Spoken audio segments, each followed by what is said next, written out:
श्रीमद् भगवद गीता अध्याय 2 प्रवचन क्रमांक 49 श्लोक क्रमांक 5। ओम त्र्यंबकं यजामहे सुगंधिं पुष्टिवर्धनम् उर्वारुकमिव बन्धनान् मृत्योर्मुक्षीयमामृतात् चिन्मयं व्यापि यत्सर्वं त्रैलोक्यं सचराचरम् तत्पदं दर्शितं येन तस्मै श्रीगुरवे नमः। वसुदेवसुतं देवं कंसचानूरमर्दनं देवकी परमानन्दं कृष्णं वन्दे जगद्गुरुम्। ओम तत्सत। भीष्मादि को न मारने का कारण अर्जुन ने गत श्लोक में बताया। अब पुनः वे अपना निर्णय भगवान को सुनाते हैं। गुरून् हत्वा हि महानुभावान् श्रेयो भोक्तुं भैक्षमपीह लोके हत्वार्थकामांस्तु गुरूनिहैव भुञ्जीय भोगान् रुधिरप्रदिग्धान्। अन्वयार्थ। ही महानुभावान् गुरुन् अहत्वा इह लोके भैक्षम अपि भोक्तुं श्रेयः। तु गुरुन् हत्वा इह एव रुधिर प्रदिग्धान अर्थ कामान भोगान भुंजीय। अर्जुन कहते हैं कि इन महानुभाव गुरुजनों को न मारकर मैं इस लोक में भिक्षा का अन्न खाना भी श्रेष्ठ मानता हूं, क्योंकि गुरुजनों को मारकर यहाँ रक्त से सने हुए धन को तथा कामरूप भोगों को ही तो भोगूंगा। ऐसे भोग भोगने की अपेक्षा तो भिक्षा मांग करके जीवन जीना श्रेष्ठ है। आइए इस पर चिंतन करते हैं। ही महानुभावान गुरुन् अहत्वा, मेरे महानुभाव गुरुजनों को मैं नहीं मारूंगा। हमारे गुरु महान अनुभव वाले हैं। द्रोणाचार्य एवं भीष्माचार्य का ज्ञान एवं अनुभव अगाध है। सूर्य के समान प्रतापी और तेजस्वी है ये दोनों। हिमं हन्ति इति हिमः सूर्यः तद्वत् अनुभवो येषां तान् ही महानुभावान्। पता नहीं इन महात्माओं ने यह ज्ञान पाने के लिए कितनी तपश्चर्या एवं प्रयत्न किए होंगे। उन्हें यह ज्ञान मुफ्त में नहीं मिला, इतना मात्र सत्य है। जोड़ना बहुत ही कठिन होता है, तोड़ना मात्र सरल है। भीष्म पितामह कुरुवृद्ध है। द्रोणाचार्य धनुर्विद्या में परिपूर्ण है।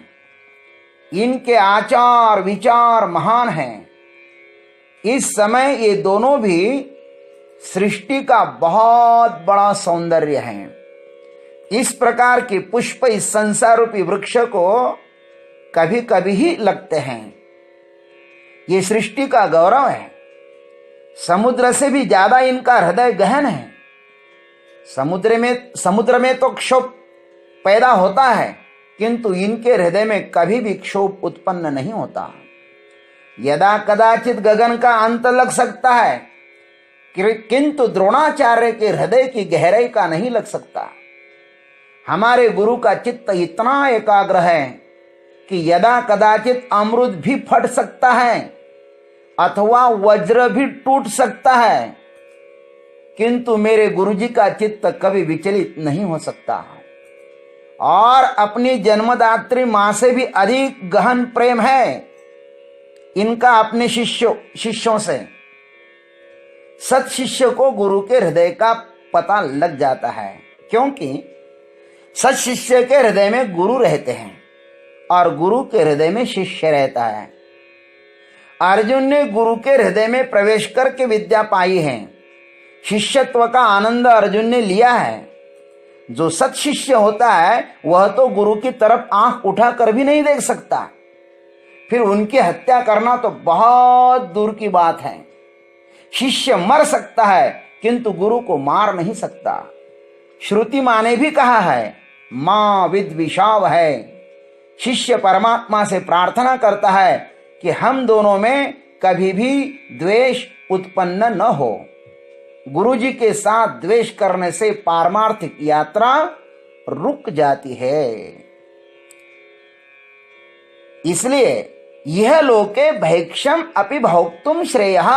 अर्जुन कहते हैं कि इन महानुभाव गुरुजनों को न मारकर मैं इस लोक में भिक्षा का अन्न खाना भी श्रेष्ठ समझता हूं। और सबसे बड़ा कठिन काम कोई है तो वह है भिक्षा मांगना। भिक्षा वही मांग सकता है जिसका अहंकार नष्ट हो गया है। भिक्षा के लिए जब किसी के द्वार पर खड़ा होना पड़ता है ना, तब क्या हाल होता है यह तो जावे त्याच्या वंशा तेव्हा कळे। भगवान ने इस साधु जीवन में यह अनुभव मुझे बहुत दिया है। मैं भगवान को बहुत बहुत धन्यवाद देता हूं। भिक्षा मांगते समय किस घर में से कौन सी आवाज आएगी इसका कोई भरोसा नहीं होता। मुझे तो भगवान ने अभद्र आवाज सुनने का भी बहुत बार अवसर दिया है। उस समय स्वयं को बहुत ही समझाना पड़ता है। मन मानता नहीं तो भी समझाना पड़ता है। उनको बताना पड़ता है कि बेटा आपको आगे बढ़ना है तो ये करना ही होगा।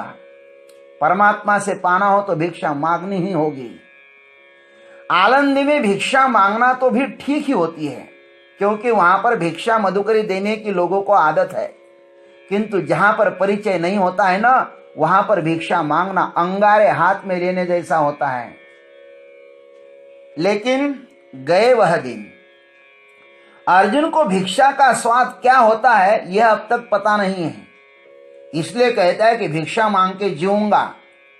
भगवान को पता है कि अर्जुन जैसे लोग भिक्षा नहीं मांग सकते। ये तो गुस्सा आने पर सामने वाले की आंख ही नोच लेंगे। लेकिन आजकल की भिक्षा शाही भिक्षा होती है। इस भिक्षा में दक्षिणा के साथ सब कुछ भरपूर होता है। अपने गुरुजनों के साथ ऐसी भिक्षाओं का भी मैंने आनंद लिया है। शास्त्र में मांगने के कुछ नियम बताए हैं। अकृत्वा परसंतापम अगत्वा खल मंदिरम अक्लेशयित्वा चात्मानं यदल्पमपि तद्बहुः। शास्त्र कहता है दूसरों को त्रास दिए बिना, दुष्टों के घर में न जाते हुए, स्वयं को क्लेश न देते हुए जो कुछ भी मिले उसे बहुत समझना चाहिए और बड़े आनंद के साथ उसका सेवन करना चाहिए। यही तो भिक्षा का अर्थ है। भिक्षा में और भीख में बहुत बड़ा भेद होता है। भिक्षादात्री को साक्षात अन्नपूर्णा देवी का रूप समझकर ज्ञान एवं वैराग्य सिद्धि के लिए जो अन्न मांगा जाता है उसे भिक्षा कहते हैं। अन्नपूर्णे सदा पूर्णे शंकर प्राणवल्लभे ज्ञान वैराग्य सिद्ध्यर्थम भिक्षाम देहि च पार्वती। भीख वह है जो जीवन निर्वाह के लिए मांगा जाता है। भीख मजबूरी वश मांगी जाती है और भिक्षा परमात्मा प्राप्ति के लिए मांगी जाती है। भीख मांगने वाले दीन होते हैं और भिक्षा मांगने वाले सम्राट होते हैं। महान लक्ष्य को पाने के लिए भिक्षा मांगी जाती है और केवल पेट भरने के लिए भीख मांगी जाती है। अर्जुन कोई वैराग्य से प्रेरित होकर भिक्षा नहीं मांगना चाहते हैं।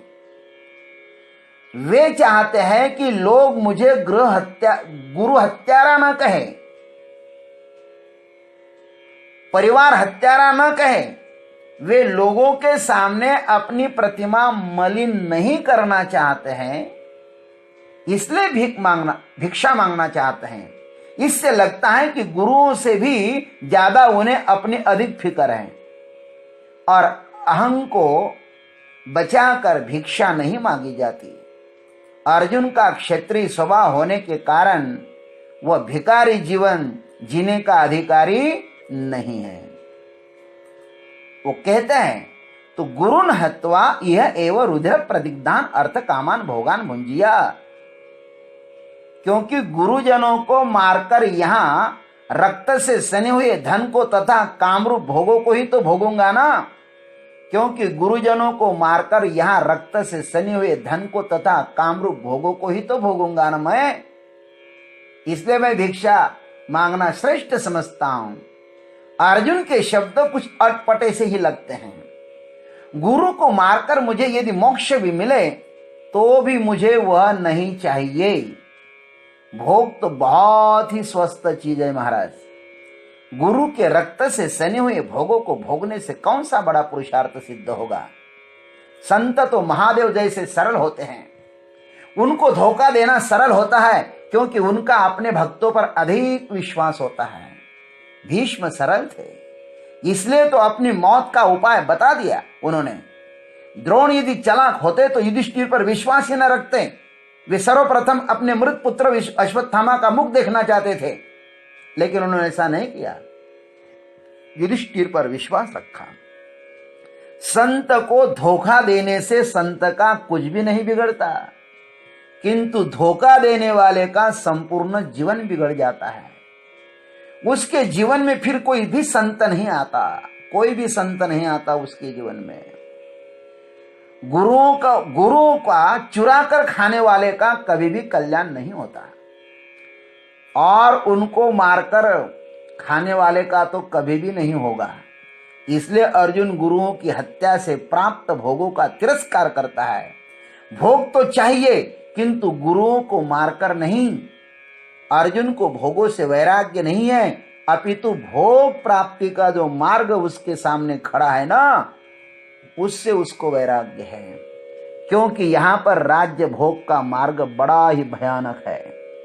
इसलिए अर्जुन भिक्षा मांगना उचित समझते हैं। ओम तत्सत। आज इतना ही, शेष अग्रिम भाग में है। जय गुरुदेव, जय जगदीश्वर, जय जय महाकाल।